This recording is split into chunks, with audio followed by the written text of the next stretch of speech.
Robot, answer the door. As you command. Mrs. Smith, I just got a letter from my uncle and my grandfather in Kansas. They say they have joined a new political and religious action group called the Faithful Remnant. Here is a flyer the group has made. What? These are the same sort of lies that Ted Anderson used to tell to attack me. It's like they mistake bigotry for morals. Sandy Smith has taken over her town in Texas and corrupted it from top to bottom, even throwing Christians out of positions they once held, such as the school district superintendent and a member of the school board. We must not let the godless cancer of liberalism spread to other towns and states. Join the Faithful Remnant so that together we can safeguard the rights of Christian conservatives everywhere. Look at the members of the board of directors. They include Nicholas Owen, son of Dave Owen, Lee Lord, the former superintendent, and Cindy Everson, who served on the school board. But I had nothing to do with the removal of Lord and Everson. That was done by the school board itself, and I wasn't even mayor at that time. If they believe in God, how can they lie like this? Mrs. Sims, my company has been the main supplier of vegetables to your restaurant for several years. But this week, we got a letter threatening us for doing that. Threatening you? Yes, and this is the letter. You are supplying a restaurant that is run by atheists and lesbians, and even has a former prostitute as a waitress. Don't sell out any more to those corrupt people. Signed, the Faithful Remnant. That's ridiculous. Have we ever stiffed you out of money? We have always been fair and honest in our dealings with you, so unless they can prove otherwise, those bigots have no business attacking us and you like this. I agree, which is why I did not reply to that letter, and am warning you about it. Your money is as good as anyone else's, of course. Let us know if you get any more threats.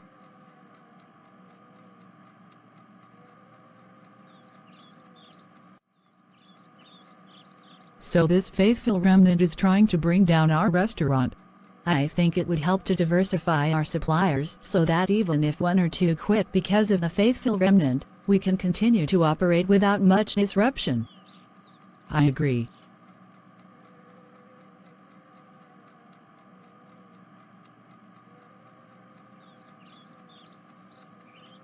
Google search has confirmed that the Faithful Remnant is a group that already has thousands of members in about a dozen states.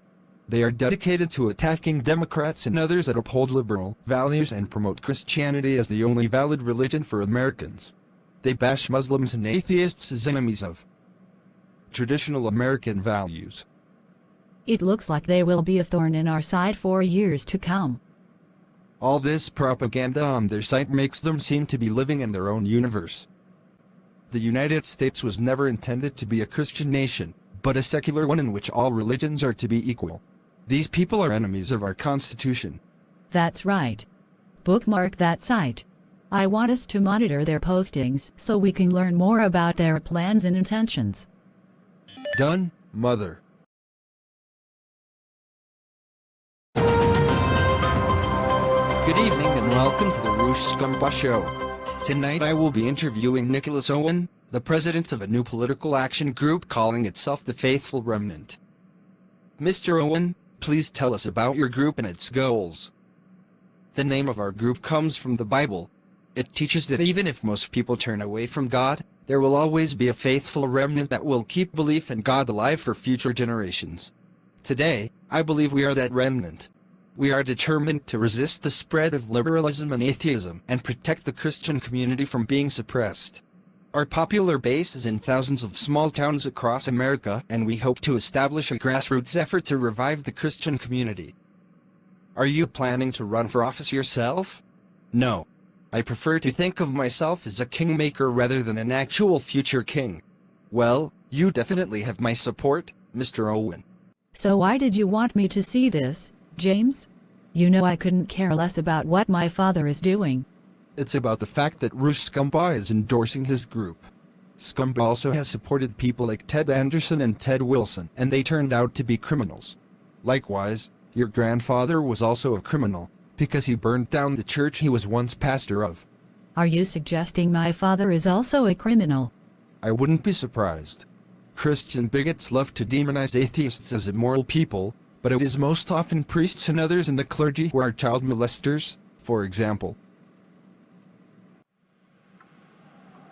He should be here any minute now. Hello, Sandy. Debbie told me of your situation, and niece has given me permission to spend the night here with you in this town. It seems only fair since you were the one that brought me and her together to begin with.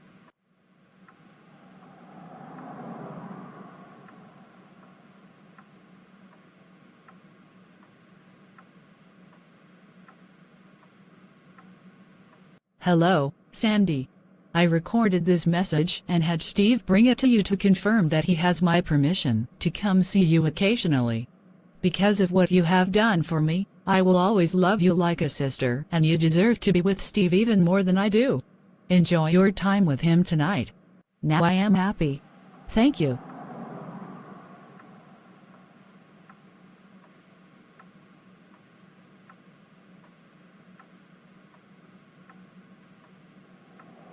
And so the two end up in bed together, but outside in the parking lot nearby.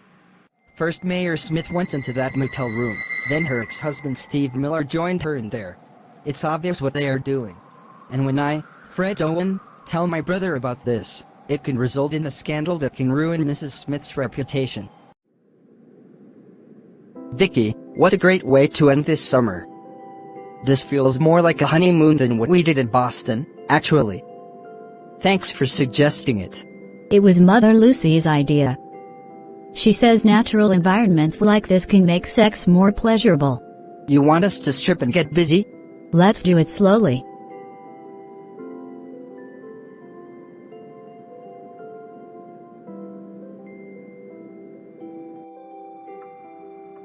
Thanks for getting Vicky and Paul out of our house for tonight.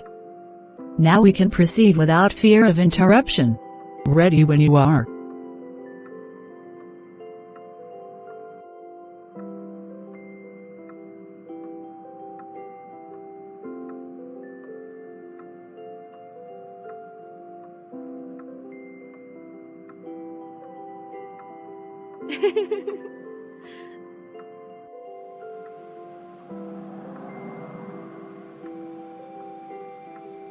You were awesome tonight. And tell Denise thanks for me. Sure. So when should I return to see you again? Maybe a month from now?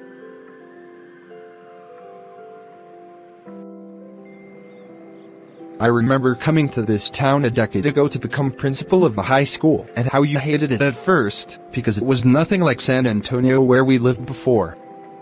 Thanks for accepting it. Only because I knew a job like that needed to be filled by a man with integrity, like you. The pay boost also helped.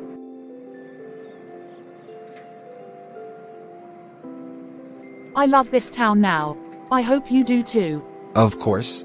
Thank you for accepting my marriage proposal, Kendra. Unfortunately, that means you will have to quit being a bartender here. That's no problem.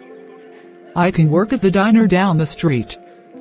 I was more worried about what people would think of you being with someone not only black, but transgender. You are a much more loving man than I ever expected. I had a good teacher in my boss, Steve. The way he treats women is the standard I will always follow.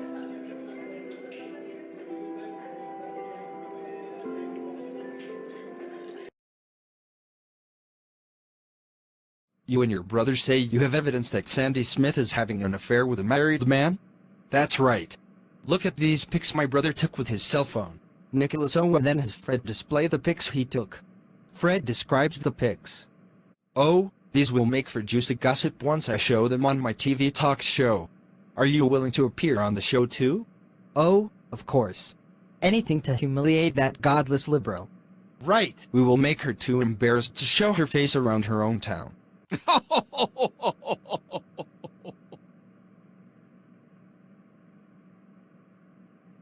Yes, Debbie, I can design a smaller version of the visor for baby Janet to wear. By the way, the device has been patented, so I expect to make millions from selling it over the next few years. And what will you do with that money? Invest in more medical research, perhaps. Maybe find a vaccine for multiple sclerosis. That's an interesting idea. Is there any specific reason for you mentioning the disease? Do you know someone who suffers from it? No, but it still concerns me that it cripples people. Blindness, deafness, paralysis. All forms of disabilities should be dealt with. You are right, of course.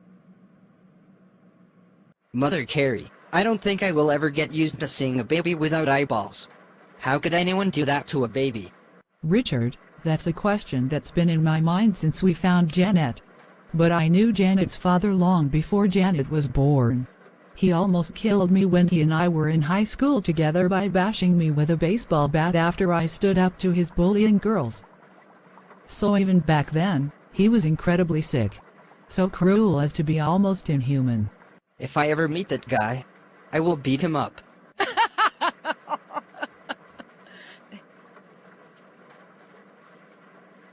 Like mother, like son.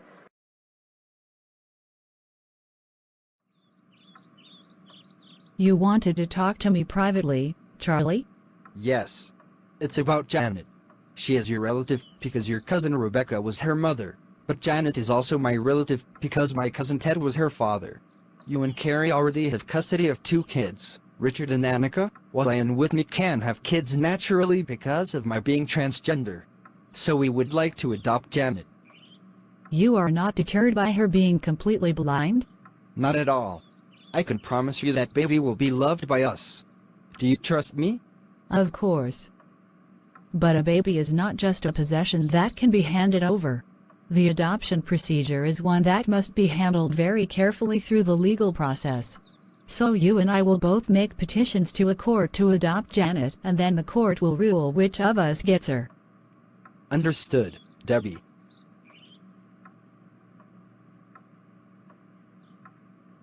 Good evening and welcome to another episode of the Roosh Scumpa Show. Tonight's guest is Fred Owen, the brother of Nicholas Owen, who I interviewed last week. Fred, you say you have uncovered evidence that someone we all know and despise is a backstabbing cheater, stealing someone else's husband for her own pleasure. Who do you mean? Sandy Smith, the mayor of her town in East Texas. I went to her town to investigate her activities because I, knowing she is atheist, suspected her of corruption.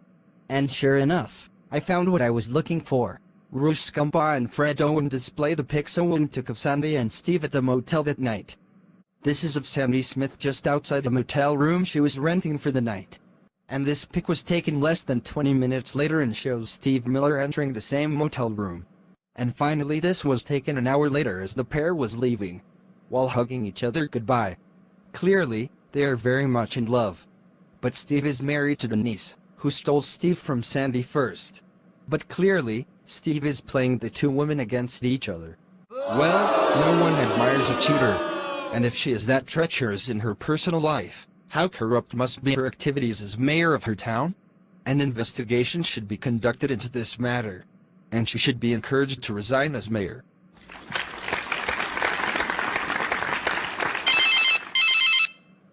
Hello. Father, you are in deep shit with me right now. We just saw that episode of the Roosh Scumpa Show featuring Uncle Fred and those embarrassing pics he took of Mrs. Smith and Mr. Miller. What the hell are you doing? Isn't it obvious? We are exposing a scandal. You should be ashamed to be associated with such an immoral woman. You don't know anything about her, Father. So what if she was having a private meeting with her ex-husband? What harm is there in that?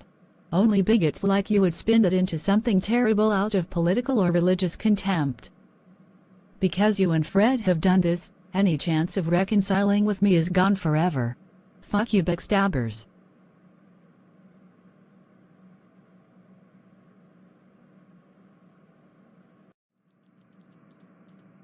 Debbie, have you seen your mother? I'm looking for her. You are probably wanting to talk with her about what Roosh Scumpa just did. James showed the episode to her and then she went down to the basement. Oh, boy. Let me talk to her. I think I am the only one that can relate to her now, and someone needs to comfort her and pull her out of the sense of shock she is no doubt in. Can you make sure we are not disturbed for a while? No problem. The basement is all yours. Damn those fucking assholes. I feel so backstabbed.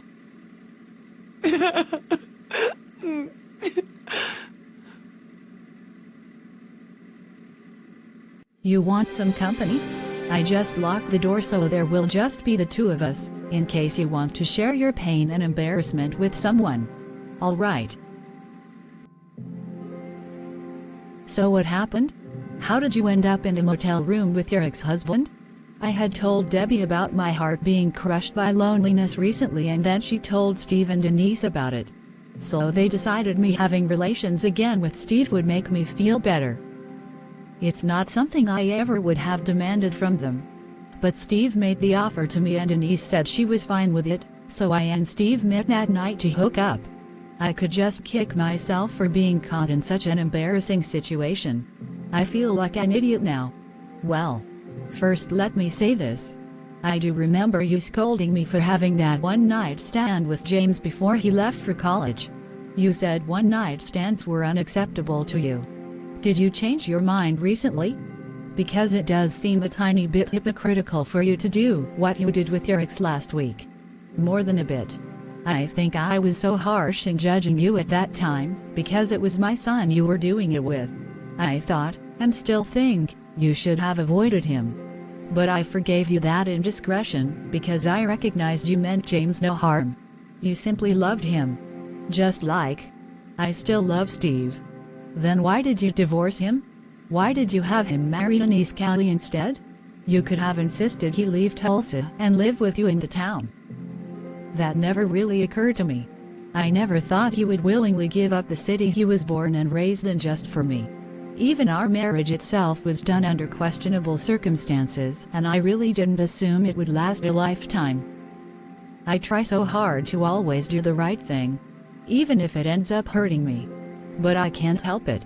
I need to help others, to serve my community, to be an example others can look up to and be proud of. And then this shit happens and it seems like it was all for nothing. Sandy, come here.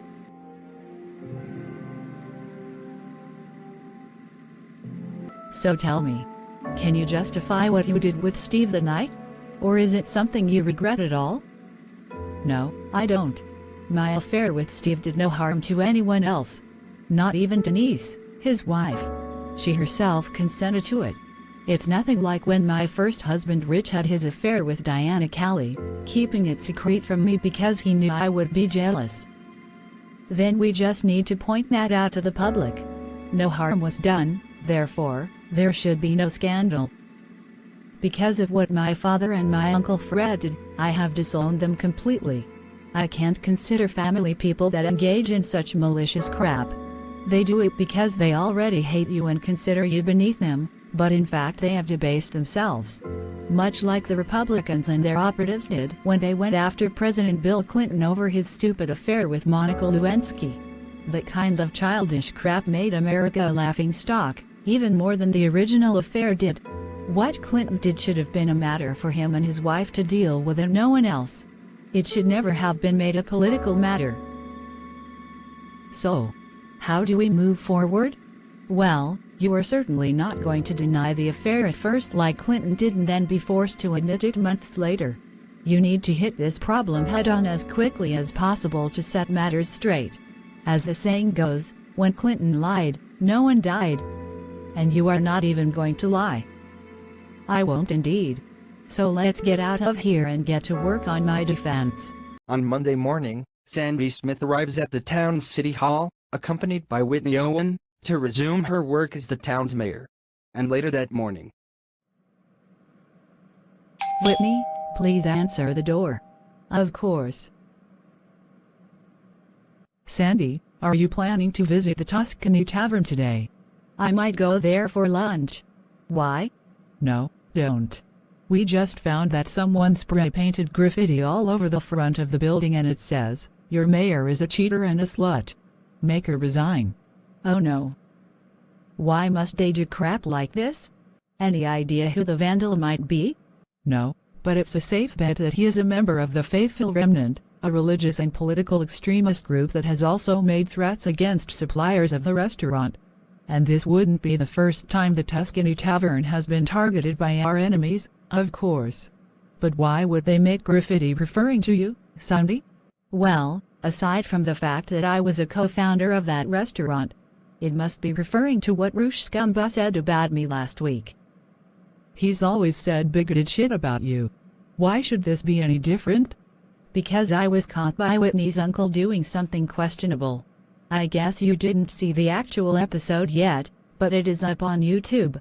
Sandy then pulls out her smartphone, finds the relevant video, and shows it to Lucy. I see. But that has nothing to do with your work as our town's mayor, does it? What you do on your free time is your business, right? You'd think. Now what? Whitney, get the door again. Hello, I am Charles Christo and I am a reporter for the Dallas Morning News. Do you have any comments about the recent report Roosh Scumba did on you? It's already burning up social media. I have no comment at this time. I'm just trying to do my job as mayor of this town. So I don't need self-righteous assholes getting into my private life. Technically, that's a comment, and a very good one, so I will just get out of your hair right now. Bye. Bad enough they bash me, but they hurt you and your business too, Lucy? I am so sorry. This is my fault.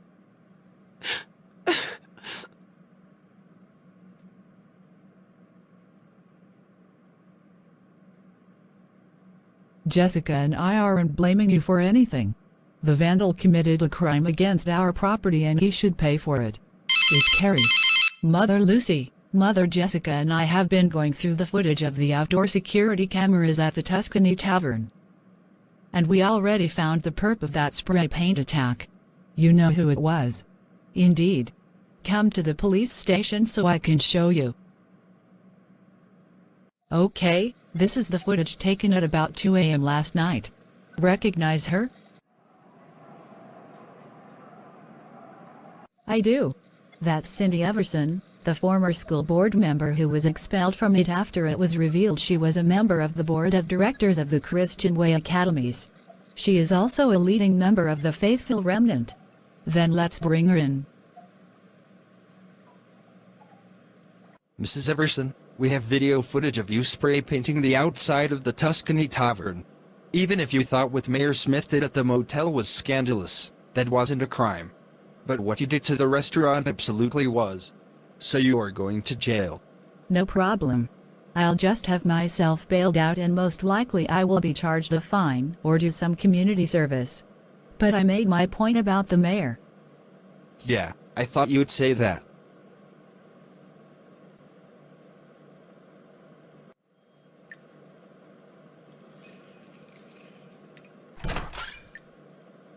What are you doing here?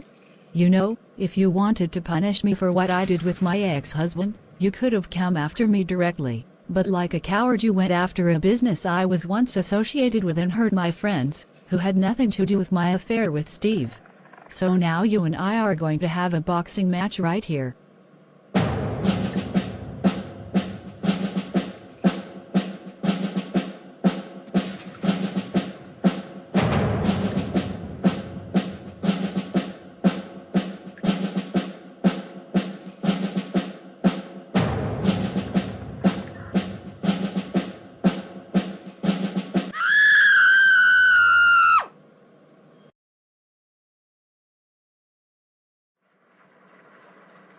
Mother, I can't believe you went to the jail and had a fight with Miss Everson.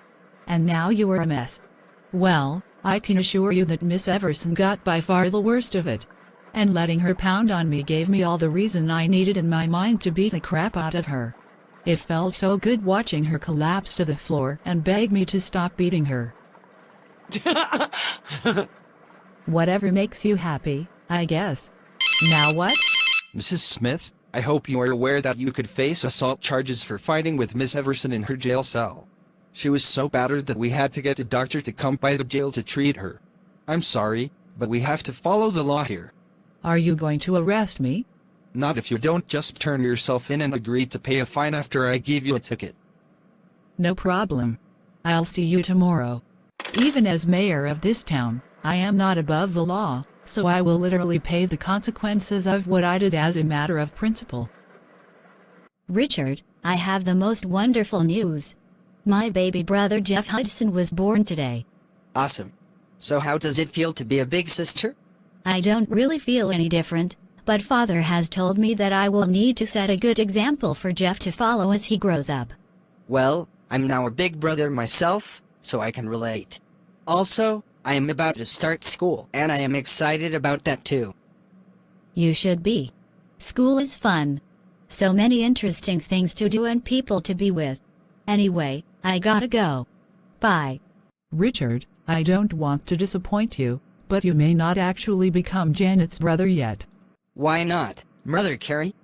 Because Charlie Wilson and his wife Whitney Owen have also made a petition to adopt Janet, and since Charlie is also related to her, their claim on her is just as strong as ours. So we will go to court next week and let a judge decide the matter. Okay. I just think since you and Mother Debbie found the baby, you should have her. Charlie and Whitney didn't save her. That's right. What a good argument to make. Maybe you could someday be a lawyer like your grandmother Sandy, eh?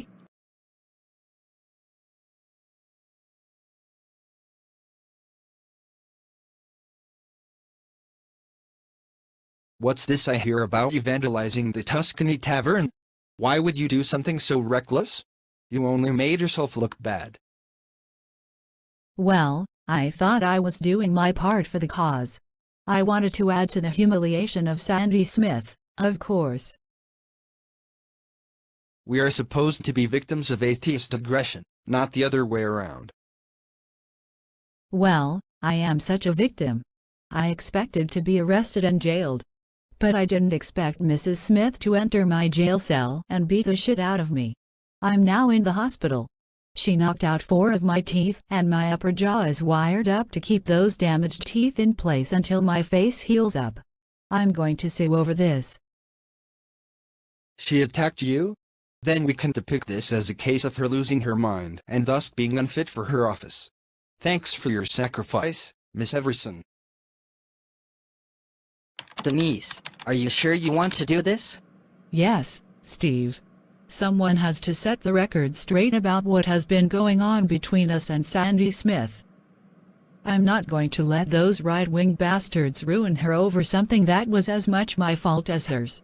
I need a little more time to set up the video system, and then I will start recording.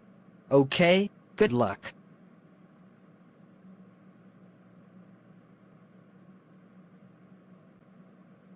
Hello.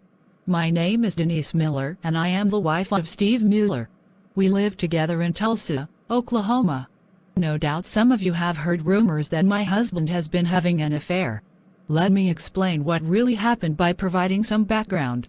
I was born in Tulsa and grew up in a highly dysfunctional family, with my mother playing favorites between my sister Diana and me, because Diana was the older one and more beautiful, or so my mother said. So she treated me with contempt and encouraged my sister to bully me too. Things got so bad that my father divorced my mother and took me to Montana with him to get me away from the abuse. Then my father died and I returned to Tulsa to look at my mother and sister, only to learn my mother was dead and my sister despised me more than ever. For the first time ever, I was truly alone, with no family at all. Then I learned about Sandy Smith and how my sister had broken up her marriage to the father of Sandy's 2 children. So I went to the town Sandy lives in and visited her to offer her an apology. I expected absolutely nothing from her. But instead she embraced me with a kind of love I had never felt from anyone other than my father before. Instead of ignoring or even scorning me, she offered to help me find love. The very next day, Sandy and her then husband, Steve Miller, met me at the Tuscany Tavern, the Italian restaurant near the center of the town. Sandy told me that because she and Steve had been separated for nearly a year due to her being mayor of the town, she had decided to divorce him so he would be free to start a relationship with me instead. I couldn't believe she and Steve would do that for me. But I went back to Tulsa with Steve, and over the next several months he and I dated. And he turned out to be exactly the kind of loving soul I had always needed in my life. And eventually, Steve and I were married. But as happy as I now was, I couldn't forget that it had been Sandy Smith who brought me and Steve together. And now she was alone. She deserved to be loved too, So I suggested that I, Steve, and Sandy together form a love triangle. This is actually an honorable concept in relationships called polyamory, in which one person may have multiple love partners by mutual consent of all parties. It's not cheating as most people might define cheating. I had faith that even if Steve became Sandy's lover again, he wouldn't abandon me. And indeed, he didn't. And then I find out that these clowns known as the Faithful Remnant took pictures of Steve and Sandy together and had them displayed before the public on the Rouge Scumba Show, totally humiliating Sandy in the process. Let me assure you that those bastards were doing me no favors with their exposure of the affair. It was absolutely none of their business. All they did was hurt Sandy, Steve, and me as well. I am so sorry about what happened to Sandy and wish I could take it back. She is like a sister to me, and whoever hurts her hurts me too. This is Denise Miller, signing off. So, what do I owe you for that fight in the jail? I will write you a ticket for $500, and then you may take it to a judge to pay that fine. Understood. Mayor Smith, this is a summons to appear in court to answer a lawsuit filed against you by Cindy Everson. Well, seems all hell is breaking loose for me, eh? It has been 1 week since the fight between Sandy Smith and Cindy Everson in the town's jail. Now the two confront each other in court. Your Honor, as you can see, my face is still swollen from the savage beating Mrs. Smith gave me. I will have to return to the hospital next week to remove these bandages and the wiring placed in my jaw to reroute my broken teeth. I am demanding that the defendant pay my hospital bills. I also want her to pay punitive damages for her clearly illegal act. Yes, I have reviewed the financial records from the hospital. According to them, your bills total $8,463. Mrs. Smith, what have you to say about this matter? Your Honor, I have already offered to plead guilty and pay the hospital bills in addition to the $500 fine I have already paid. But I must note that Mrs. Everson was in jail for an assault she herself committed against a place of business, the Tuscany Tavern, owned by friends of mine, who were innocent bystanders. My attacking Mrs. Everson was in retaliation for her original attack on that restaurant. I see. So I will rule that no punitive damages will be awarded and you will only be required to pay the actual hospital bills. This matter is now settled. Your Honor, I am Steve Miller. I am the man that Sandy Smith was involved with in the incident that prompted Mrs. Everson's attack on the Tuscany Tavern. Thus, I wish to take responsibility for Sandy's attack on Mrs. Everson. I will write the check in the full amount for her medical treatments and pay off the debt now. Very well, the court accepts your offer. Write a check in the amount of $8,463 and give it to Mrs. Everson to settle the case. It's so convenient, isn't it, to have a rich boyfriend? I was hoping to drive you into bankruptcy, Mrs. Smith. Your medical bills will be paid and that's all that should matter. Now if you will excuse me, I have another matter to deal with in this courthouse.